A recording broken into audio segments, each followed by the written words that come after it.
سوچے گا کہ یا اللہ اور نہیں کوئی نہیں.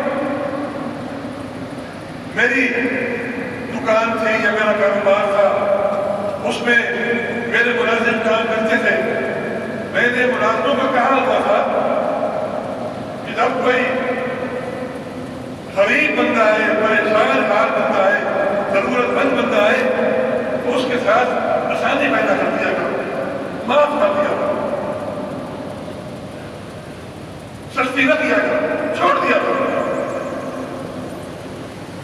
اچھا تم میرے بندوں کے ساتھ یہ معاملہ کیا کرتا تھا؟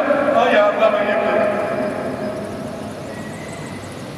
تو فرمایا اگر تم بندہ ہو کے یہ کرتا تھا میں تو رب ہوں،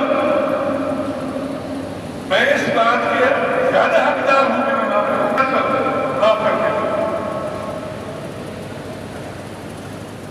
معزز سامعین، ہمارے فقہ کے بہت بڑے امام ہیں، چوتھے امام احمد بن حنبل. لوگ جانتے ہیں وہ بہت بڑے امام تھے. ان کے زمانے میں ایک فتنہ کھڑا ہوا خلق القرآن کے نام سے کہ یہ قرآن ہے یہ اللہ کی مخلوق ہے. یہ تو اللہ کا کلام ہے اور اللہ کی کلام مخلوق نہیں ہے. تو یہ فتنہ کھڑا ہو گیا اور باقی خلیفوں نے ان لوگوں کا ساتھ دیا جو اس بات کے قائل تھے کہ قرآن مخلوق ہے. باقوں کے زمانے میں، معتصم کے زمانے میں، واسق بلّہ کے زمانے میں اور اخیر میں متوکل بلّہ کے زمانے میں، اس لمبے ٹور میں، لمبے زمانے میں آپ کو تکلیفیں دی گئی، کوڑے مارے گئے، بہت تکلیفیں دی گئی آپ کو کہ آپ کہیں کہ قرآن اللہ یہ قرآن ہے لیکن آپ نے نہیں کہا. جب متوکل کے زمانے میں مسئلہ ختم ہو گیا، ایک دن آپ گھر میں تھے، قصت ہوئی، بیٹا باہر گیا، ایک گھر کی خرید کہہ رہے ہیں کہ جاؤ اپنے باپ سے کہو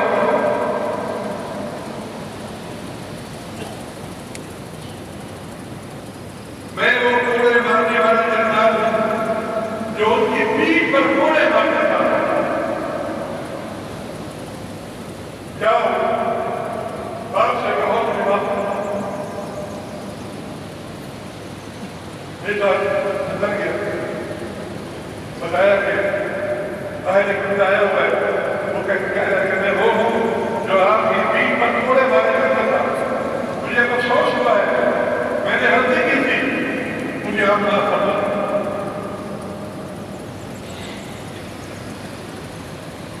آپ نے فرمایا جاؤ بولو میں نے معاف کر دیا. بیٹی نے کہا ابا جان اتنی آسانی کے ساتھ اتنے ظلم کیے اس نے اور آپ اتنی آسانی سے معاف فرما رہے ہیں. آپ نے فرمایا بیٹا جب قیامت کا دن ہوگا اللہ تعالیٰ فرمائیں گے من عفا واصلح اجرہ علی اللہ، جس نے میرے لیے معاف کیا تھا، صلح کی تھی، آج اس کا بدلہ میں دوں گا. اعلان ہوگا کہ جنہوں نے اللہ کے لیے معاف کیا تھا وہ کھڑے ہو گئے اور جنت میں چلے گئے. میں نے اس لیے معاف کر دیا. من عفا واصلح، اس نے معاف کر دیا، درگزر کر دیا، اجرہ علی اللہ، اس کا اجر، اس کا ثواب، اس کا بدلہ اللہ پر ہے. معزز سامعین، یہ معاف کرنا کیا ہوتا ہے؟ اس کے کیا لوازمات ہیں؟ پہلی بات تو یہ ہے معاف کرنے کا معنی یہ ہے کہ آدمی بدلہ نہ لے، انتقام نہ لے. اور دوسری بات یہ ہے کہ معاف کرتے وقت اپنی زبان پہ کنٹرول رکھے. یہ نہ کہے میں نے یہ کر دیا، میں نے وہ کر دیا. اگر یہ سنانا ہے تو میں معاف کر دوں گا، یہ سنانا نہیں. بابا میں نے معاف کر دیا تھا. اور تیسری بات یہ ہے کہ دل میں انتقام کی آگ نہ بھڑکائے بلکہ اخلاق کا اعلیٰ معیار پیش کرے.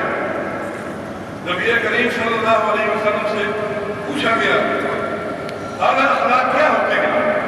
آپ نے فرمایا من تصل من قطع، جو تم سے جوڑے، جو تم سے توڑے تم اس سے جوڑو، جو تعلق ختم کرے تم تعلق قائم کرو. پہلی بات.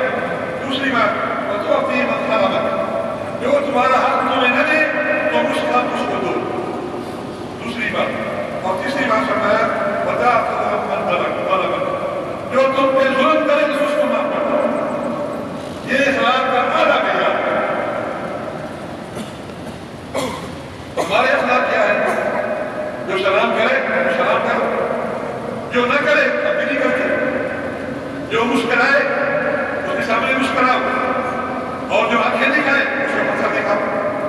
یہ ہمارے سماج ہے.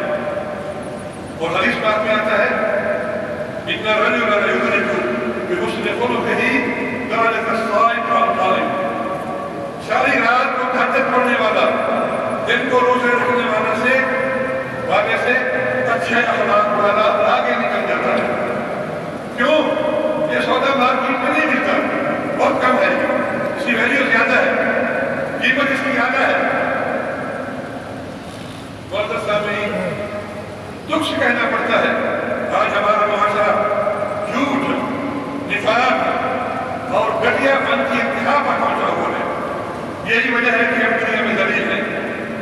چینی مافیا، آٹا مافیا، گندم مافیا، میڈیسن مافیا، یہ سارے مافیات ہمارے یہاں ہی بنتے ہیں.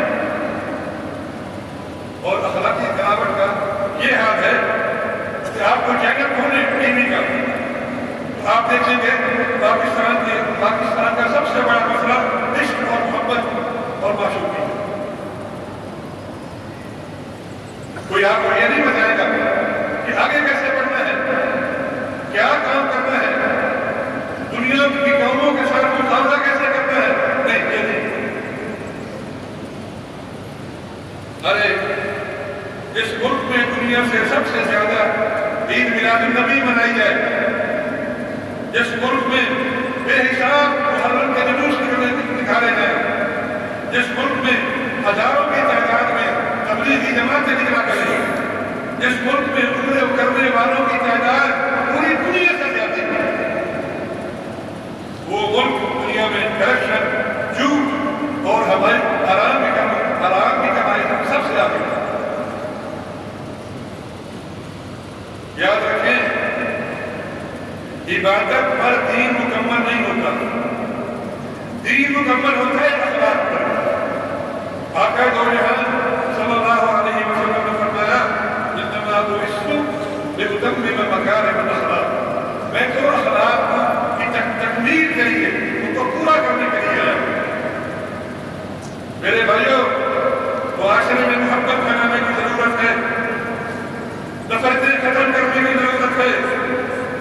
نفرت کی آگ نہ پھڑکاؤ وگرنہ کچھ نہیں بچے گا. ایک امت بن کے رہو. کیا عجیب عادت ہے، ایک دوسرے کو سلام نہیں کرتے، پیچھے نمازیں نہیں پڑھتے، کفر کے فتوے لگاتے ہیں. اگر سارے ہی کافر ہیں جنت میں کم جائے گا.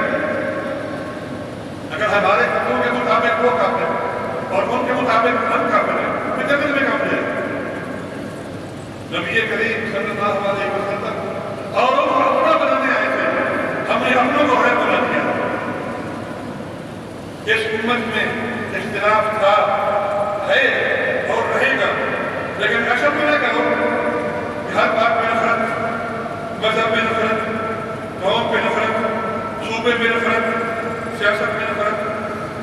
ارے میرے نبی کریم صلی اللہ علیہ وسلم کو عبداللہ بن ابی کا جنازہ پڑھانے کے لیے کھڑے ہو گئے تھے، جس کا کفر ابو جہل سے بھی بڑا تھا، لیکن آپ صلی اللہ علیہ وسلم اس کے جنازے کو پڑھانے کے لیے کھڑے ہو گئے. یہ ہے اخلاق نبوت، معاف کرنا، درگزر کرنا. ایک صحابی نے عرض کیا کہ یا رسول اللہ، میں چاہتا ہوں کہ سب سے بہترین بن جاؤں. آپ نے کیا فرمایا؟ تہجد پڑھو، روزے رکھو، حج کرو. نہیں، لوگوں کے کام آؤ، خدمت کرو، تم سب سے بہترین بن جاؤ. ارے نماز روزے والے بہت مل جاتے ہیں، داڑھی پوری والے بھی بہت مل جاتے ہیں، اخلاق والے کوئی نہیں ملتے. معاف کرنے والوں سے دنیا خالی ہو گئی، درگزر کرنے والوں سے دنیا خالی ہو گئی، محبت کرنے والوں سے دنیا خالی ہو گئی. معزز سامعین، اگر زندگی کو حسین رکھنا چاہتے ہو تو معاف کرنے کو لازم رکھو، زیادتی کرنے والوں سے درگزر کرو اور بھلائی کی صلاح کرتے رہو.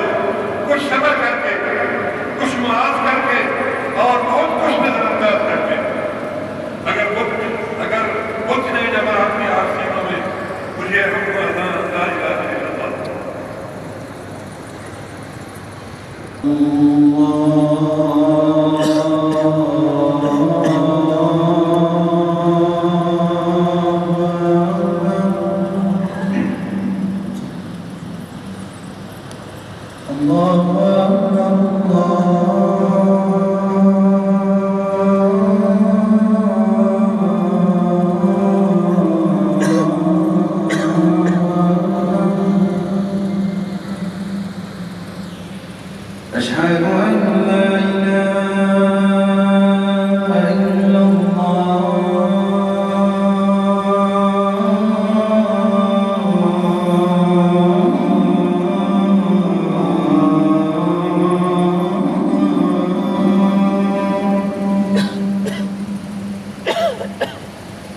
أشهد أن لا إله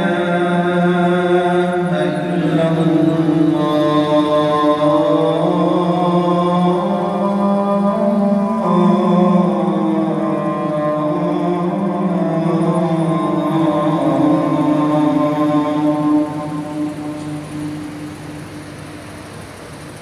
أشهد أن محمدًا رسول الله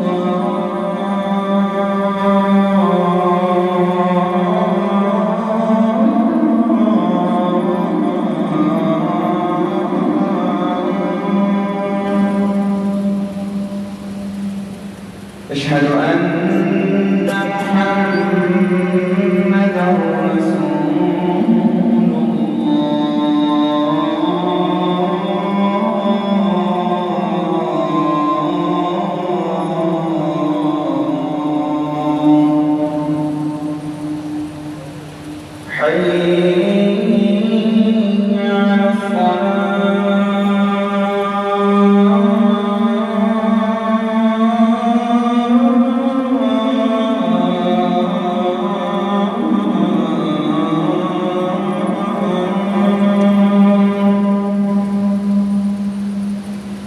حي على الصلاة